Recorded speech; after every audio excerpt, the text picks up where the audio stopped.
BigFooty Blues. BigFooty Blues. BigFooty Blues. Turn the BigFooty Blues.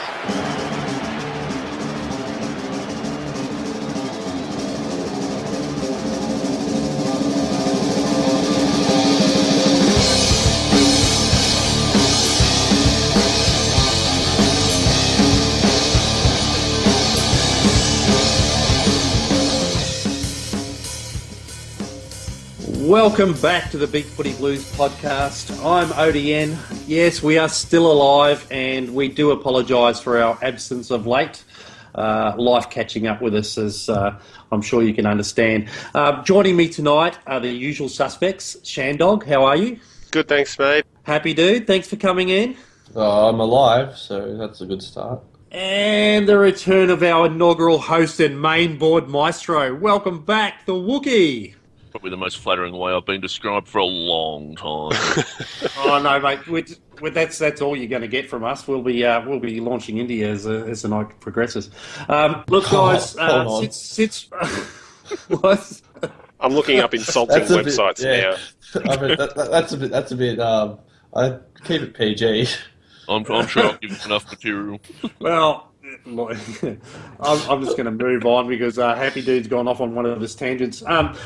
Since we last spoke, Carlton have played 4 games versus the Dogs, the Tigers, the Dockers and the Hawks. And those games all had something in common in that we picked up 0 points from all of them.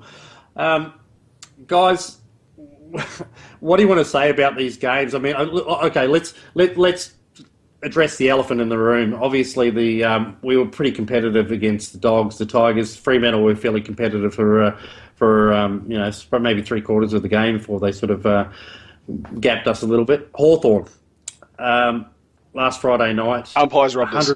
Well, they did, and honestly, they have been. We've copped the bad end of the stick a few times, but 138-point loss. It's the worst loss, the biggest margin. We've lost a game in our 151-year history. It's pretty embarrassing. Yeah, we'll be able to tell our grandkids about the day. I was there when Carlton had its worst loss, and I hung around as a supporter. Yeah. Maybe. Yeah, that's some sort of weird positive. I haven't actually checked it, but is the total loss of those 4 games that we haven't spoken about over 250 points? It'd have to be close. The Dogs one was close, and then we got... Dogs was about 11, Tigers was about 5 goals, Fremantle was about 40 points, wasn't it? So I thought Fremantle was a little bit more. That's my bad. So it'll be over 200. Yeah, about that. I think the more concerning thing is, over those 4 weeks, our totals scored. We scored 53, 41, 53, and 45. You don't win too many games of football if you can't score. But this is what happens when you trade off your entire forward line and stack it with a guy that can take marks when he wants to, a guy that doesn't want to be at the club anymore, and nobody else. The forward structure's been terrible, but seriously, our midfielders have been...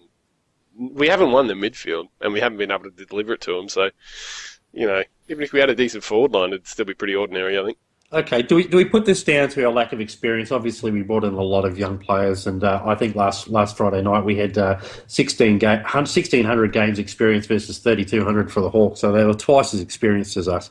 And we know that we start playing the youth, we're not going to get the results we want, but do we put it down to inexperience, or has there been a notable lack of intensity compared to when John Barker first took over in the caretaker role and we had those 2 wins in a row? Have we dropped off that much where we're just playing out the season without a care? I actually think that this terrible loss has come at a time. Either way, I thought we're going to get hammered by Hawthorn because they're in a much better position than we are. But I think we've hit a point where our form is very, very low and their form is actually incredible at the moment. What did they do? The Dockers and the Swans by over 12 goals in the 2 previous weeks. And they're both quality sides, so it didn't surprise me when I saw the margin at all. And there's the element of... The games that I think the first 2 games we played when Barker coach was Port and the Suns, the 2 wins, yeah? Didn't we play before? Sydney before that. Sydney and Adelaide. Don't count the Sydney one. Adelaide. Yeah, so the 2 wins that we did get, those two teams weren't playing really good, whole ground defence at the time, and we were allowed to just run and run. And then I think it was the next match was against Richmond, was it perhaps? And they just choked us down, and we haven't been able to get any run again through the midfield at all. And so, with the lack of a plan B, I think, of an interim coach, it means we've just turned into a bit of a struggling to get the ball moving anywhere sort of team, and it shows in the scores. I think the other thing too is that you play with such intensity for 4 or 5 weeks, and then I'm not sure that intensity is sustainable in such a young group over a lengthy period of time. And at the same time, we're coming up against Fremantle and Hawthorn, who are two of the top 3 teams in the league at the moment. It's the result against Hawthorn wasn't surprising. No, maybe the amount, but yeah. We seem to have retreated into our shells a little bit. I'm losing count of the amount of times that we're actually kicking backwards to switch play when there's actually nobody running on that side, nobody to switch play to. It seems like it's just something that's being drummed into us a little bit. So we've gone ultra negative again, and we probably regressed a little bit into some of the old game plan under Malthouse. It's going to take for that Malthouse ethic is gone from the club. I mean, he coached for 2 years. It's not going to go rapidly. And Barker's in no hurry to make his. He's playing young people, and he's not in a hurry to make his own stamp. I don't think at the moment. Right. So we had 11 players with 50 games or less. So we just have to take that into account. It's not a pleasing result. I don't think we fought it out, but that is a pretty huge stat. Where that's a GWS first year stat. So. Might actually get some people back soon, though, which is nice. So we were a bit short of options when it came to picking players. Well, we've used 40 players this season. The ones that haven't got a game are basically injured, so they can't get a game. Probably one or two of those players may have had a game by now. If they weren't injured, you'd imagine, obviously the likes of Kieran Sheehan, who hasn't had a game all year. He's been injured the whole year and will be out probably for the season. He would have been our 41st player used. Even Giles, who's probably taking up he's about 2 weeks away now, so he's actually not indefinite anymore. You imagine he would have got a game by now. So that's a fair bit out of what have we got? 46 players on our list, including our Category B rookies. So it's a fair effort. They said they were going to try the whole list. As it, make see what they're at. More unfulfilled promises. Yeah, Wookie feels let down by the amount of people that we've tried. That's right. I want more. Jiminy Jillikers. I'm basically, we're getting to the point where anyone with a Carlton jumper in their wardrobe at home is going to by the end of the year. Oh, so I forgot to tell you guys, I'm the next inclusion. Okay, well, we've debuted Tom Fields over that time. Young Walsh has come in for a game. Nick Holman had played a game last year, but he's come in for a few games and actually looked pretty good. Yeah. I'm trying to think. Was there anyone else that we've debuted over that time? We recalled last week Blade Bokhurst. So any of these guys, the young guys, showing something for the future? Is it, is that sort of what you're concentrating on? Has anybody impressed you? I don't mind Holman. He can play his role, but whether or not that fits in with the view of the coach to take over is another question, and if he can develop his game a little further into that role. But at the moment, he looks like one of them good meat and potatoes players. There's a lot of serviceable players coming through. In that group. There's no standouts. And honestly, I'm not sure how many we'd expect to stand out given the group. But there is definitely a lot of serviceable talent. I'm just not sure whether it's enough to, we can't get rid of 40 players at the end of the year. So I think Holman's, he looks a little bit quicker than I gave him credit for and a little bit bigger.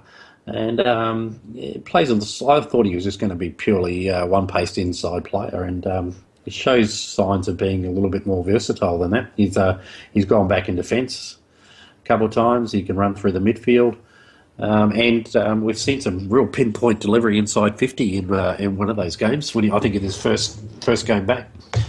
Yeah, so, even since then as well. I think he's got all the physical attributes to be a very good player, as well as a really good mindset towards his game. Plays tough and does the little things, including smacking people around the side of the head and getting suspended. But all the other things as well, defensive pressure and running and chasing and stuff. He does that. So if he keeps developing along as a young guy, then he might turn into more than just a meat and potatoes bloke. But some of the other ones I don't know yet. But he looks like he might have potential, I reckon. Blaine Bokhorst was one of our most controversial draft selections in a while, and he hasn't been doing an awful lot, and he's sort of struggled a bit at VFL level, had a couple of good games and so forth. I thought he did really well last weekend. Yeah, it was a good game from him. He got a fair bit of the ball. Didn't grab the game by the scruff of the neck at any point and really do something that made you sit back and go, oh, that was good. But he was in and amongst it. I guess next year, I think, is when I know the club said, we want immediate impact from him, but I think that was a bit of a pipe dream, and we'll have to see how he goes from next year. Could make a decent impact then. So I thought I think he took a mark over Gibson, didn't he? That was nice. Yeah. Can't do. I mean, maybe he should be our full forward. Yeah, that's it. He's lucky Gibson didn't give him a whack. The problem for mine is that when you draft a mature age player, they are expected to make an impact. They're not expected to just hang around.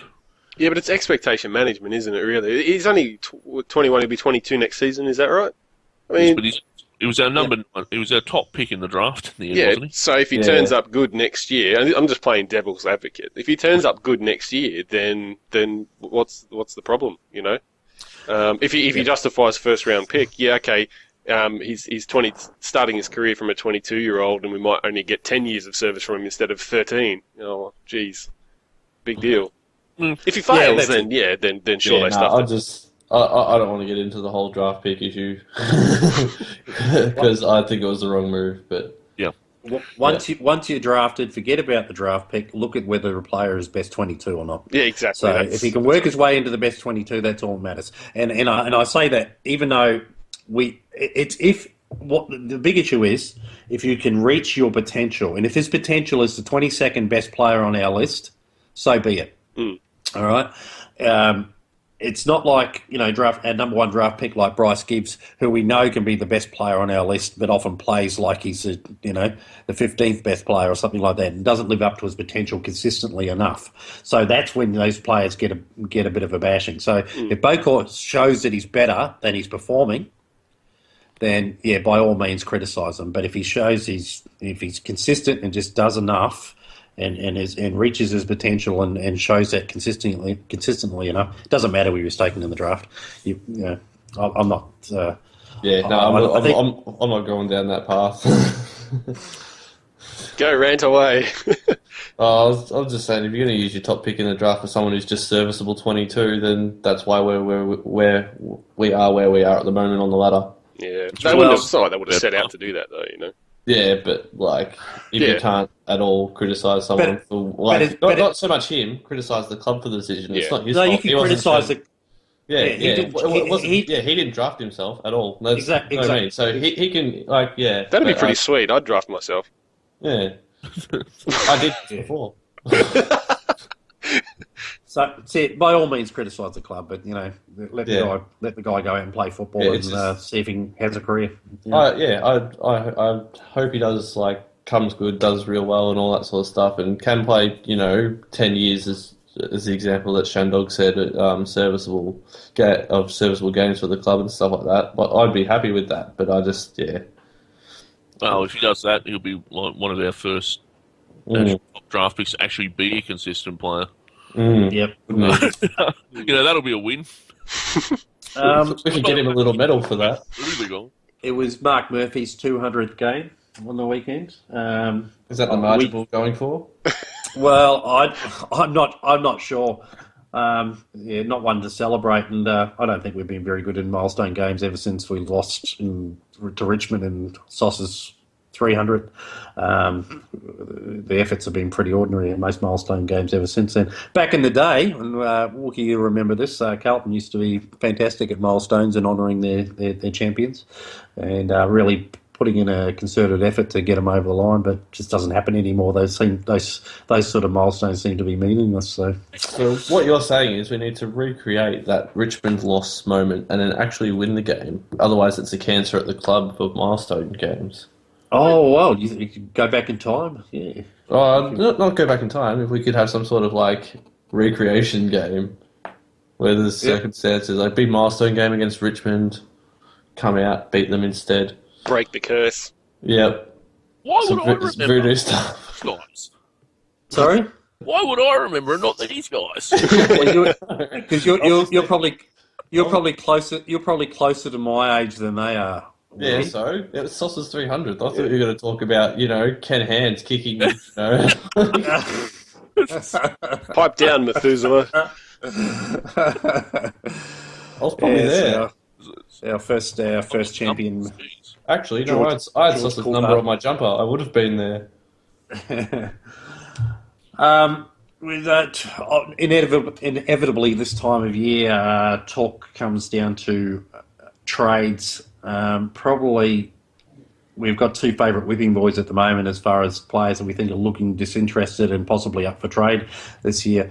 Lockie Henderson and Chris Yarran. I know we're going to get some. We've got to get something out of you blokes on this. I don't know. I don't believe Henderson really wants out that badly. I heard things that he would want to stay, but we haven't offered him the position because we think we can get something for him. This is a guy who last year was saying things like he'd be interested in becoming the next captain of the club. Yeah, I just don't understand why we're not playing him in what's clearly his better position as a defender. Centre halfback. I'd love to know what what the reasoning is. Position.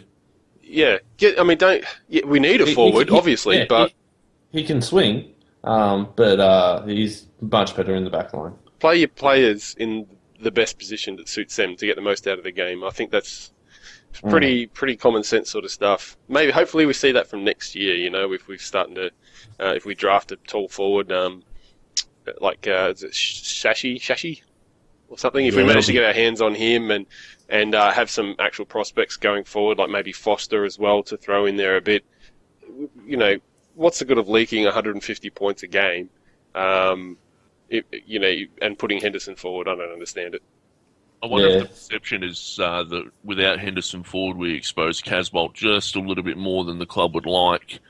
I think the club perceives that Rowan Jamieson can hold the back line down, even though Jamieson spent a lot of the season injured. Rowe's been out of form a lot of the season as well. Rowe's meant to be a swingman too. Yeah, we haven't seen him up forward much at all. They need to just really solidify what these guys are doing and actually just go for it. But this is what we did the same thing with Walker a couple of years back. Top of the goal kicking list, next year he's at half back. I don't understand the club's reasoning on these things. But has Henderson been busting a gut up forward regardless, or do you think he's just doesn't like it up there, so he's not giving his all? I think he's just frustrated with the whole forward setup. Because he's usually one to point and give directions and stuff, and that's been happening a little bit less. Like when we start to get smashed in the midfield, because people are just, it goes haywire pretty much. Yeah, no one can make sense of it. Even the players in the forward line don't know what to do because the whole field's such a mess. Henderson's a good organiser and stuff like that, and I'll give him that. But I tell you what, I've got a fair knock on the guy. He needs to show some bloody intensity and a little bit of physicality if he's going to play up forward and be the power forward that he should be as someone of his size, Well, he shows a lot of intensity when he's in the back line, but we just don't get it from him forward. Yeah, I don't understand it.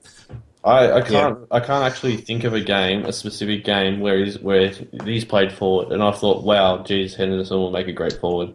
It's possible he's taken a bit longer to come out of that whole malaise that the team was under Malthouse too. Maybe, yeah. I mean, you could sense the team mood was just getting worse and worse by the week, and it was reflected in everyone's play right up until Malthouse left. And then after Malthouse left, the players lifted, whether it was Barker's coaching or whether they felt released from the shackles that was, having to do it a certain way every time. And maybe Henderson's just taking a bit longer to come out of that. But for mine, I think he's either going to go by himself or the club's going to trade him.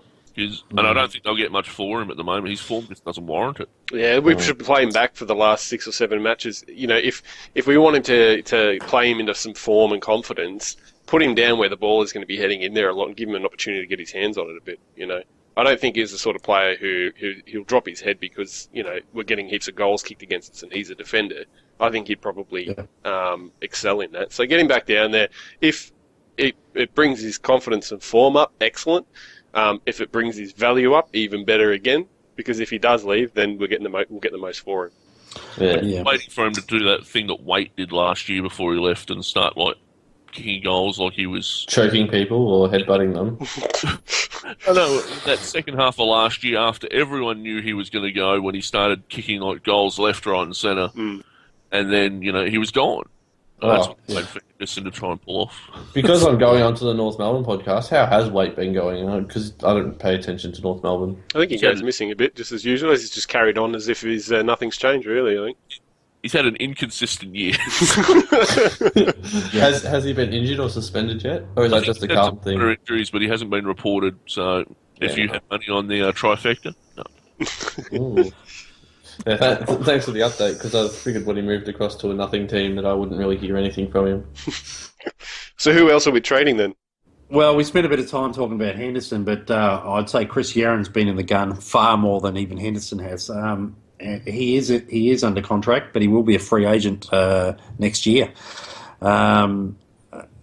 He does look a little bit disinterested out there. He sort of looks a little bit out of shape at times. I don't know whether he's just been carrying an injury. I don't know what's been going on with him, but he's had a pretty poor year by his standards. A couple of good games here and there, but nothing consistent. So what do we think is going to happen with Chris Yaron, and how do we feel about his form? Well, the thing with Yaron, for mine, is that he's at his best when he's breaking the lines and he's running. And he's not doing a hell of a lot of that. He does a little bit. He runs maybe 10 to 15 metres, and you never see him take those long galloping runs that we all love to see that galvanise the crowd and they galvanise the team. He's not doing that. And if he's not doing that, he's useless defensively. And, I just don't see a place for him at the moment. Yeah, it depends on, like, all this trade sort of talk really does depend on who we get in to coach and their ultimate view and goal for the club, because he might love the change. Like, if we get in a coach that has a game style that really works with the way Yaron likes to play, and it might make him love his footy again and be back at the club and, really start breaking those lines again. Whereas if we get a more defensive coach and he doesn't fit, may as well get rid of him before the free agency kicks in. Don't you get sick of these players that are picking and choosing who they play under and how they want to play? Not so much saying how he picks and chooses, but the game style suiting his play style, because you can't force a round peg through a square hole. If he doesn't, like, he needs to get over it and play his best regardless. But if we're not doing a run and carry game style, it doesn't suit him. As Wookie was saying, he's best when he's breaking the lines. So without him doing that, then he'd be better value to us being traded and getting something for him. So I think there would be something in a Yaron trade. I think more than Henderson being traded. But, I don't want to, but like I said, if the game plan, if the coach we bring in doesn't have a game plan that suits a Yaron style or a Jetta style player, then he's more value to us being traded. Yeah. Talk of players that Carlton are looking strongly at. We've supposedly, I think it's been confirmed that we have actually met with James Aish from the Brisbane Lions.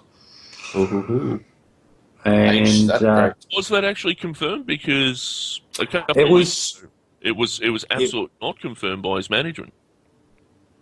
I think it's been. I read something a couple of days ago where I think Brisbane confirmed that Carlton had approached him and they were a bit dirty about it.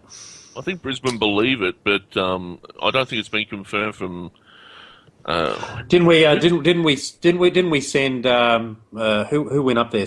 Trigg, Silvani, and McKay probably came up to Brisbane to inquire about some software. Seemed a bit far fetched. His manager, who's that? The Geelong idiot. came out and was absolutely adamant that no one had talked to his client. Conveniently leaving out the fact that they talked to him about it. Yeah. No, I'm pretty sure that was the loophole. Was he said no one talked to his client, but they did him speaking to the manager. Yeah, I didn't I have to go think. to Queensland to speak to him. He's based in Victoria, his manager, so... Yes. Yeah. Yeah, well, if Brisbane believed that, this is a team that also believed that Voss would be a good coach. Anyway, would be lots of rumours flying around, so the flop plickens.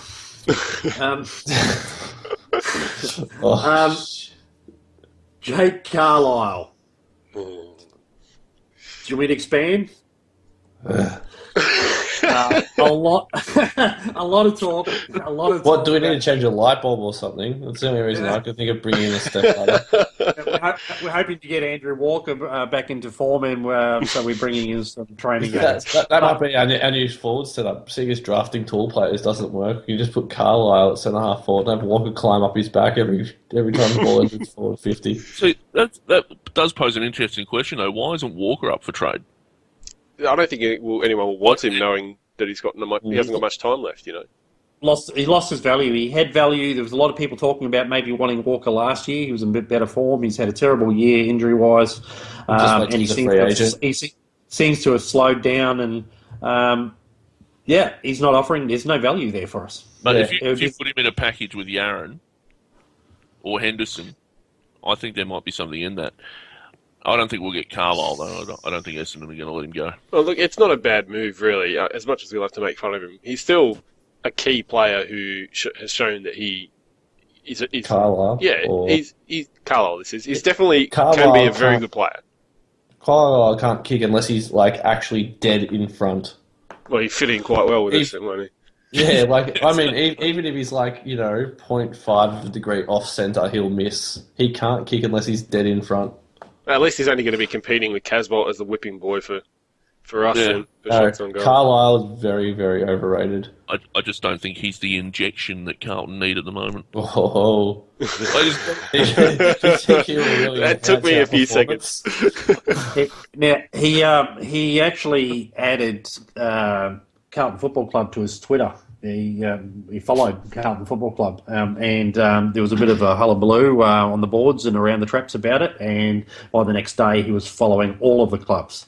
So I think he might have tipped his hand a little bit. I seem to remember, I think Christian Jach might have followed Carlton before the trade went through. Oh yeah, we've got him, don't we? When's he going to play?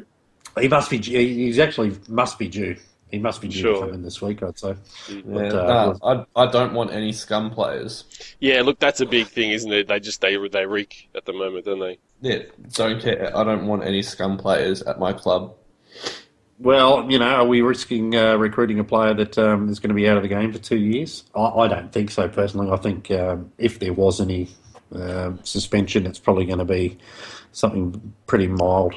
And it'd be more the result than the length of penalty that they'll be interested in. Someone mentioned on the boards that if he did get a 2-year suspension, he'd be able to come back and play, and he'd be essentially the same age as Hendo now anyway. Yeah. 2-year suspension as far as his age is concerned isn't that big of a worry, but I don't want any Essendon players.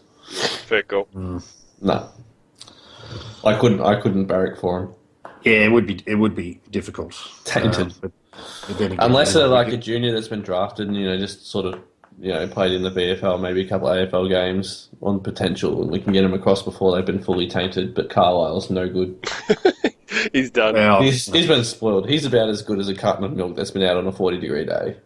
We do have Daisy Thomas on our list, remember, and we have recruited such luminaries as Mick McGuan and so forth in our checkered history. So, as much as a lot of people are going to hate me for saying this, but I think Collingwood's a little bit more respectable than Essendon. Well. That's a little bit. Probably you got a fair point these days. You would think. Yeah, and Daisy Thomas didn't play for Collingwood in the old days. He played for them these days. So, looking at the draw, looking at the amount of injuries we have, it's quite conceivable that we could finish last or second last. There is 2 key position players at the top of the draft, one a forward, one a defender. And we probably could do with both. Yeah. A lot of talk. This is always going to come up at this time of year. A lot of talk about some supporters about tanking, not wanting to win games. What's our position? That shit. No. You can't. Definitely. I've never been a fan of. I mean, I think I've said this on the board any number of times. I want us to win I want us to try and win every time we go out. Yeah. I don't want the game. Loser culture. Situation. We want to win AB Cup games. We want to win the pre-season. We want to win the mid-season. I want to win the Little League. I want to win every. I don't want to see this. You want the Oz kick players in the Carlton outfit to win. Here's the guy still with beer, laid it over the fence, spitting chips. You put on an AB jumper, you better be aiming to win whatever you're doing. I don't care where you are or what you're doing. That's how it's supposed to be. That's how it was in the past. Fair. I completely agree. If you start conceding that losing is okay sometimes, that's a loser's attitude. Absolutely agree. And that poisons the club. But gee, it'd be nice to finish last, though. These tactical offers. No, it's not. I don't want another spoon either. No, I don't want a spoon either. Look, that puts that to rest, just for those out there who do seem to be celebrating the losses and the loss of percentage and whatnot. I'm so against getting another spoon. I've been eating my soup with a fork. I don't have spoons in the house now. What about half a spoon? What about a bit of spork action? No. Even that's a little too sus. Like, you know how hard it is to like stir my cup of tea in the morning. I don't even cuddle my girlfriend in bed anymore. So the position basically is fork that, no spoon. Right. Get a knife. But it does bring up a good question though. Like, if just pretending for a second that we've got the first pick, do we go for the defender or do we go for the forward? Wittering is supposed to be head and shoulders above everyone else at this stage. Yeah. So and I think our defence going forward is going to be so important when you consider that Jamison and Rowe, who are not spring chickens, are both people that we need to replace sooner rather than later, so that when they do leave, we've got guys who are ready to be there full time. So I would suggest that the defender is the obvious choice. But geez, you are right. We need both. We need either through trade or drafting the next year, and hopefully they've got a good idea about who's going to be available in the 2016 draft for forwards. Because I would think that getting a forward would be better for us. Our forwards have let us down of late. In terms of their quality, in terms of the impact they're having on the game. We can send Henderson back. We know he can play in defence. Now, assuming we keep Henderson, I would be drafting a forward. Yeah, I was about to say exactly what Wookie just said. If we can keep Henderson, put him down back, draft the forward. Unless one of the two is like clearly way better than the other one, then go for the most talented player in the draft. But I think if they're sort of closer to the same level, taking the forward, because that's more of our need, we can put Henderson back. And don't we have Silvani boys coming through? Like, that's a backline right there. Well, we're a forward player, Jack is. But see, we do this, as in the us four here right now talking about it would do this. But nothing has filled me with the confidence that either the current or future coach will actually put Henderson back and draft a forward, you know? Oh no, the club's going to trade our first pick for, two nobodies and a late pick. And and see, I think the AFL has approved trading of future draft picks as well, which is going to murk it up a little bit. Yeah, there was a thing on AFL.com.au yesterday about it. That's messing with data. I enjoy that about other sports. Yeah. There was... But how does it work, though? I mean, if you enter into an agreement with another club and say, we'll trade for your next, first-round pick or something, what happens if that club does a Port Adelaide and they were Shizen and you thought you were going to get a good deal and next minute finished fifth? Well, that's your problem then, because... That's that good of doing that kind of deal. Yeah, great. Well, let's never do that at all then. That's fine. just stay away. You get... There was, in the NFL, there was one of the teams I liked. I think the Vikings traded their future pick, second-round pick. They got Seattle's future second-round pick just before they got good. It was the year before Seattle got really good. So they actually got a really good deal for Rice Sydney Rice that they traded, and then after that, Seattle got really good, and because they were quite bad before that, other teams saw the deals. The Vikings did the same thing, but then Seattle got good, and their future draft picks ended up being no good. Instead of getting a pick in like 40s, they got a pick up in near 70. So we've already got enough to bleed about. The other thing with the Silvani kids is Jack is due to launch this year into the draft. Mm-hmm. Yes. Though he can wait another year apparently. But they've been playing him in defence as well as in attack, although he only got his highlights from his attacking position when he kicked 6 goals against WA. But he has played in defence as well, apparently. And he's showing something back there too, but he is a little bit undersized at this stage. So we'll see if he can. I think it's about 190, 191 centimetres. So he probably wants to go a couple. No one under 194. I think we'll find some differences in that height. Look, I think it does depend on whether Henderson stays. I think it also depends on what happens with Christian Jackson and Cameron Giles. If Giles does survive, I believe both can play at either end, but I'm still not convinced as to where their best position will be. Giles played a bit at both ends as a junior, I believe, and Jack certainly has played both ends and does seem to like to be a forward, and I think he's quite capable. But they're a little bit unknowns. We don't know if they're going to make it. So I keep forgetting we've got those two. Yeah, and then we've also got Jaden Foster, and he's a forward, but he's also been playing in defence for the VFL. So we've got some flexibility, but we won't know until these guys have a couple more years in the system and see how they can go at AFL level. What positions they're going to be in. We could end up with having 10 defenders on our list and no forwards, or we can, or we can get the balance right. So it's impossible to know. I think you just got to take the best player in the draft. And I think if it is top two, I think it's probably going to be Waitering. And let's remember, Carlton Premiership sides of yesteryear were built on a strong defence. I think Silvani's and the Sexton and. I think all good premiership teams, or all premiership teams, are built on defence. Yeah, and we don't mean a Fremantle flooding type defence or anything like that. We just mean having quality defenders that can beat their man 1-on-1, and sort of provide a bit of drive out of the back line. And when we look at those, the heady days of Jeff Southby and Bruce Stoll and and Silvani after that, and Sexton, Peter Dean, all back there. That seems we might have had Kernahan up forward, but we quite often, Carlton don't have a lot of 100 goal kickers in their history. We've got one. Well, if the game was around, the premiership teams are built around being able to purely score more than your opponent, then the scores would have progressed more since like the 40s or whatever. But we're still seeing the same score lines than we did, 70, 80 years ago. So the trend is always good teams build on defence. Well, see, on the back of this conversation, then I'd like to ask the important question about next year. Ooh. What happens with Watson? Watson's a mystery to me. I don't understand why he's not actually getting a game at the moment. Yes. In fact, I think if I knew the answer to that question, then maybe we could go further. I think he's one of the few on the list this year that haven't had a senior game. He hasn't. He came on as a He has. He did start and he was subbed off pretty quickly in one game. I think after a half. Yeah.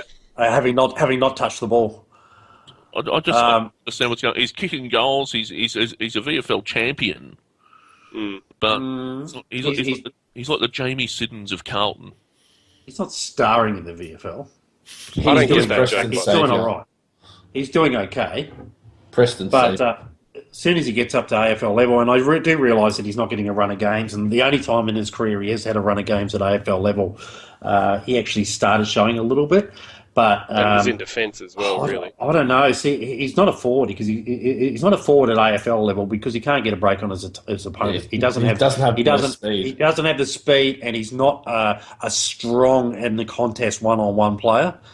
He hasn't really shown that strength, and being a good contested mark, in my opinion.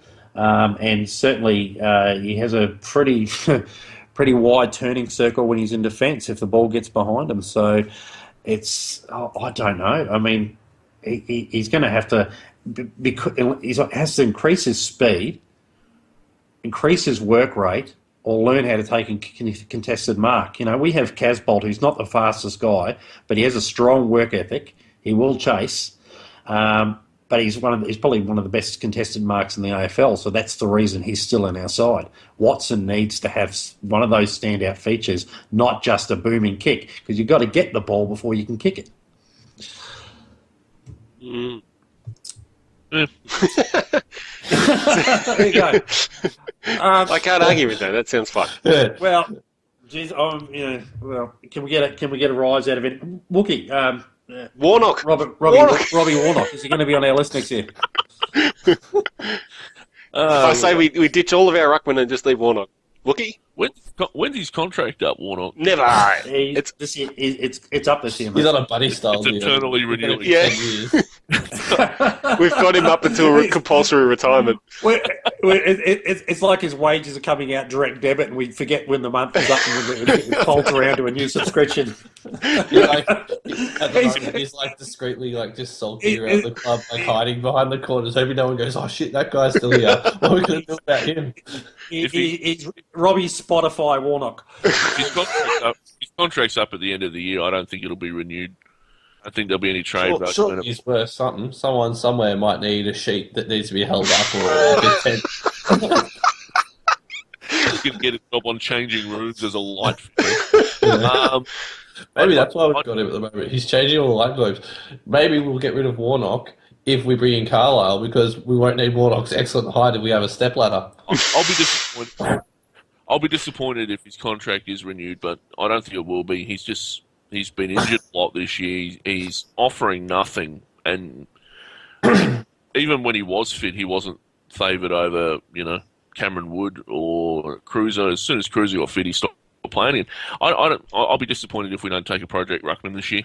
Yeah, no, we need one of those. We probably need two. Let's be honest. I like the look of Alex Orocchio in our VFL side, but I'm not sure he'll get a gig. We'll see, I guess. Can confirm, according to our contract status thread, Warnock is done at the end of this year. I think he'll be done altogether at the end of this year. That's why I worded it as such.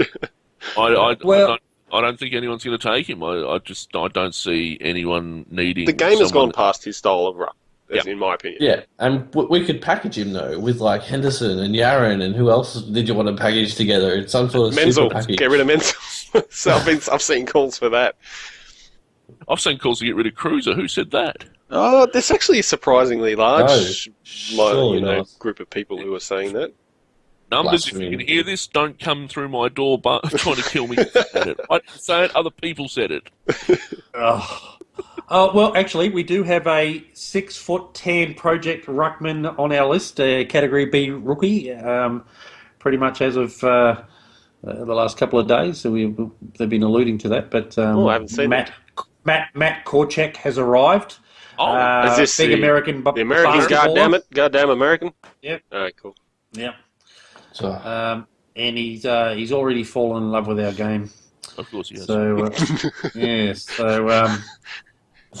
Cynicism, it's like a smack in the face. our recruiting's that bad. We have to build a team with American and Irishmen that don't know. What's Kieran Byrne done this year? Rehab. Has he? Yeah. He's not good at the moment, is he? Yeah, he got one quarter in. He's actually injured. Earlier in the year. One quarter, gunned it up. Yeah, he looked like it was like fantastic. 3 votes C. Burn. Exactly. I'm saying did a hammy midweek, the following week in training, and the hammy ended up being, I don't know, season ending. And again, reoccurring soft tissue injuries, I guess. 2 to 3 weeks. Yeah, constantly. So I don't know what our injury management's a hell of a hammy. But, is it too late in the year for them to be? I noticed that Chris Judd hasn't had a replacement nominated, an elevated rookie. Is that because we're out of rookies? Pretty much. They did do one just the other week, though. They didn't do one for Judd. At the moment, I think Judd would be better being out there in a wheelchair. Well, there's no rookies. There is no rookies left. Apart from, so everybody's basicly played except for Billy Gowers, who's out for the season, who's injured. Yeah. Who's injured? What's his name? Russell. Who can't play? Russell, who's another Category B switch player. He's not ready at all in any shape or form. Who else hasn't played this year? Obviously, Sheehan, who's injured, out for the season. Giles, Foster, and Viojo Rainbow off the senior list. So I forgot about Rainbow. Yeah, so I mean, it'd be interesting to see whether Rainbow gets a game, and Foster whether he can get a game. So we might as well get it right up and play as many as we can. Might be a pot of gold. Who else is due back? We've got Nick Graham. Ella! He's up for a test. He's due back. God. So I feel like putting that picture up of Saddam with explosions behind him. It's like nothing to see here. Allard is coming back. Well, I wonder if Allard might be in that package of players we try to trade at the end of the year. Is this a package of players, or is this now just like some sort of shonky boat that we're just pushing away from the docks without there's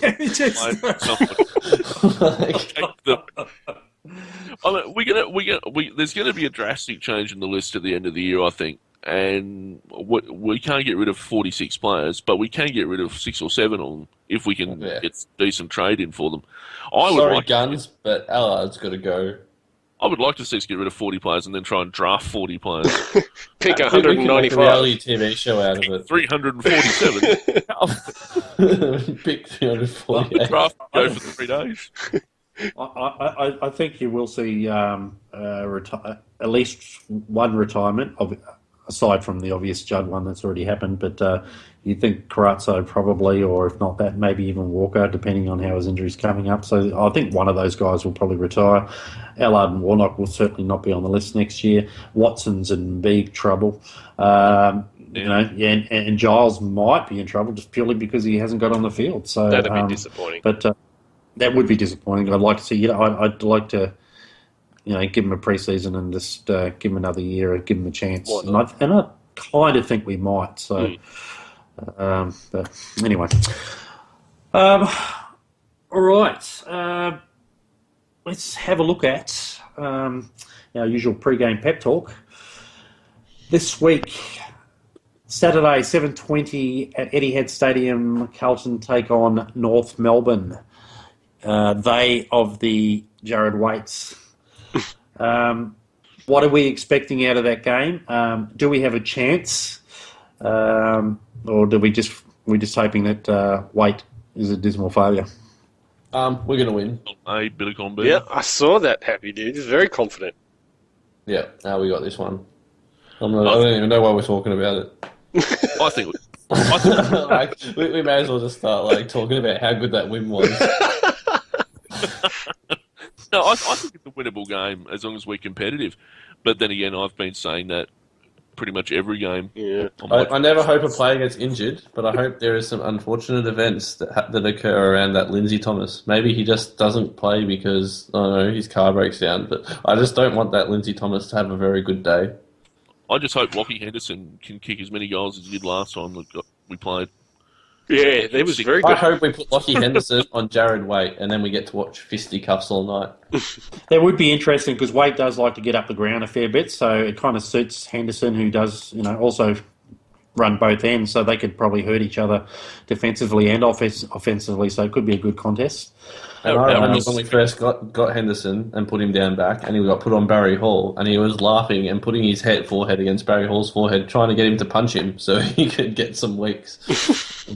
Our recent record's not too bad. We kicked 109 points both times we played last. Hopefully they kick 108 or less. Yeah. 2013, 2014. I think we will win this one. Yeah, it all depends on which North Melbourne and which Carlton turns up, I suppose. We're $5.50 outsiders. I think it's favoured. Well, we will be getting. As I said, we've been pretty inexperienced lately. We probably will get a Carazzo back. We'll probably get Oh. Menzel back. Ooh. Walker's a test. Graham's a test. I know they've been out for a little while, so I don't know if they'll come straight back in. I was told, I think Carlton website mentioned that Allard was a test, but would be coming back through the VFL, so he's not an automatic possibility to come back in like the Don't others. even show up North Melbourne. That list. I don't think Menzel is likely to play. I thought I read something earlier in the week. I don't know whether it was from the club or just someone guessing on the AFL website that he was more chance to miss than play. I mean, we'll see. Saturday night too. Fun stuff. Unless you're in Western Australia. People thought the loss against Hawthorn was a big margin. Watch out, North Melbourne. Well, I do recall Carlton once beat North Melbourne by 135 points, so that's... How long ago? It could be the biggest week. It doesn't... turnaround. Wookie, that's not the point, mate. That's not the point. Because I reckon Numbers was telling me about this last night too, and I reckon it was in the 70s. Wasn't it? It was 1984, but that's not the point. It was the first game for the likes of Tom Elvin, Warren Ralph, David Honeybun. The year before I was born. Wayne Blackwell as well. 6 years before I was born. I was 8, so I'm a bit. You were older. You were older than I was when we won our last premiership. There you go. What a stat. Yeah. Write that one down, kid. I don't know what to make of all that. So the consensus is we're going to win, are we? Yeah. Oh yeah. I think it's winnable. Whether we're going to win or not, Oh, I no, don't know. Garen's going to run for like 450 kilometres and like... yes. But what's he going to do on the ground? I don't know about his midweek training. Henderson's going to kick a few goals. Waite's going to have a brain fade and give us away a couple of free kicks right in front of goal and a 50. No, I'll call it now. I reckon we'll see Henderson back, Yarran forward. Because why not? How funny would it be if we win by like a goal right near the end of it, like the sealer, is because Jared Waite, gives away a free and a 50. Kicks the wrong way, just fell back into old habits or something. Oh no! There's Someone gets in his head. He gives them a whack and gives away a free kick. Then argues with the umpire about it. 250 metres and goal. No, just the one. I think there's something in that, ShanDog. I think we could mix it up a little bit. That game last weekend did Barker's chances of being coached no favours whatsoever. It's probably cemented in a lot of people's mind that he shouldn't be, despite the fact that you can't really just look at one game. Yeah. But I think we have become a little bit stale again. Since we had those couple of wins the last 4 weeks, we haven't really mixed anything up. And so you could see a couple of surprises positionally. And what do clubs do when they don't, but they do but don't really want to win? You mix things up, you change it around. So it wouldn't be surprising.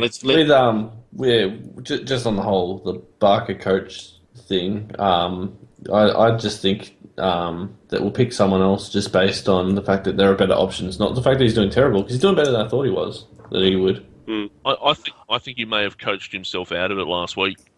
I think the competitive aspects, they dropped off. They were fine for 3 or 4 weeks, and just the last couple of weeks have let him down pretty badly. And if it continues, I think he may have coached himself out. I know we've talked to Simon Lloyd, that's been confirmed. I know we've talked to Stuart Dew, that's been confirmed. Bolton. Dewey. And apparently Brendan Bolton is highly rated as well. He's like 4 foot tall, though. Oh, but he's got enthusiasm about him, and I'm tired of these dour coaches and people that can't communicate properly, and they talk in short. I mean, I want someone who's going to bring some excitement to the club, and Bolton does that. He's like the Energizer bunny of energy. Speaking of Jared Waite, though, it's his 200. Isn't it a Duracell bunny? It is the Duracell bunny. I think there was an Energizer bunny as well. No, it's definitely Duracell. Why does everyone keep saying Energizer? I just realised that. Because I'm positive there was an Energizer bunny. I'm going to look this up afterwards. And I'm looking it up right now, and I can see an Energizer bunny, so fuck you. Okay, well, sorry. Actually, I don't believe it. I'm looking it up myself. Yeah. I think I think Duracell's the actual battery running around a tennis court playing Michael Chang in a game, as if I remember from one of the ads. There you go. Okay.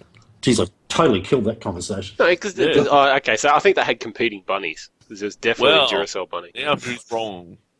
No one was wrong. I demand an apology. No one was wrong. All I said was I had to confirm it. You insinuated I made up a bunny, and I didn't. I insinuated that you are an untrustworthy human being. What have I ever done to be untrustworthy? Well, we can all agree that Carlton are Hawthorn's bunnies. So, nice try. All right. That wasn't funny.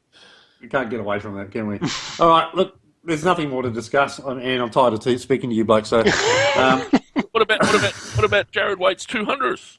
is it? Okay. Let's give that the due recognition. That moving right along. Let's give the treatment that Mark Murphy, perfectly placed like we did for Mark Murphy. Where are we going? All right. On to the All right. I'm calling an end to these proceedings. Before we start inciting hate riots. Yeah. Look, we have been away for a month, folks, so we're just mindless rants and rambles coming into the podcast now, and I'm sure a lot of this will hit the editing room floor. Burn Mark to the ground. I said mindless. Speak for yourself. Yeah.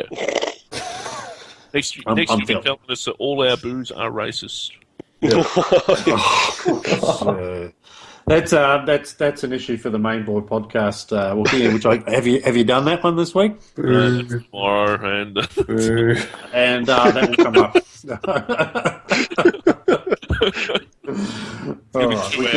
He's booing. All right. Thanks for coming in, ShanDog. All right, thank you. Good night. Thank you, Happy Dude. Oh, you're welcome. And another big thank you for gracing us with your presence, Sir Wookie. My triumphant return continues. Good night, everybody. Let's hope the Blues have a win. Bye-bye.